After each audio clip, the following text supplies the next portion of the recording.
Hi, I'm Barbara Hofert, editor of Pre-Pub Alert at Library Journal. My guest today is Alan Cumming, consummate performer, Tony Award-winning star of Cabaret, then and now because it's back on Broadway. Sure is.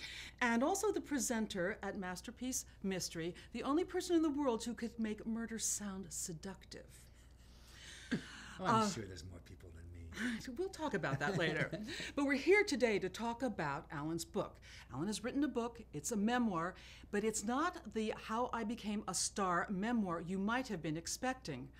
At the time Alan was asked to participate in a celebrity genealogy show in Britain, he discovered some things about his family that led to an awful understanding of a father he already knew as abusive, and at the same time a reclamation of his maternal grandfather, who was a war hero that the family really hadn't known well.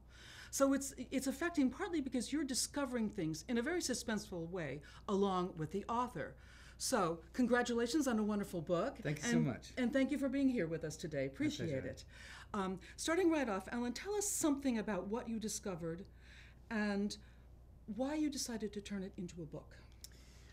I'll answer the second bit. I decided to turn it into a book because I really couldn't stop talking about it. It was such an incredible summer. I discovered that my maternal grandfather died in Malaysia playing Russian roulette, and which none of us had known.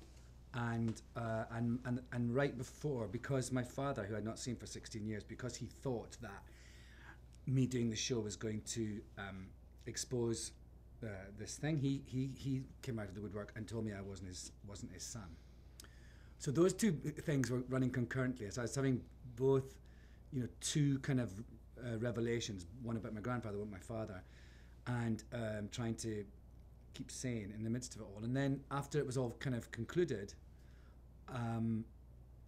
I just felt that I had to keep people. It's a rip-roaring tale, and people kept asking me about it, but I just couldn't stop talking about it. And in a way, I thought that I needed to get it out in a way that would have something to say and would be meaningful in some other form, and also that other people could learn from it. Because, as you say, it is although it details really horrible things, it is a sort of a redemptive story, and my mum and my brother and I are all sort of survivors, and very, very happy ones. Well, this is the kind of story that someone who's been through abuse, someone who is in partnership with someone who's been abused, someone who's been through the stress of war, as your grandfather had, and has come home damaged, all of them can read your book profitably, I think. Yeah, I hope so, because I think also we've all got families, and we've all got screwed up families. Everyone's family's nuts. That's the thing I find as I've got older.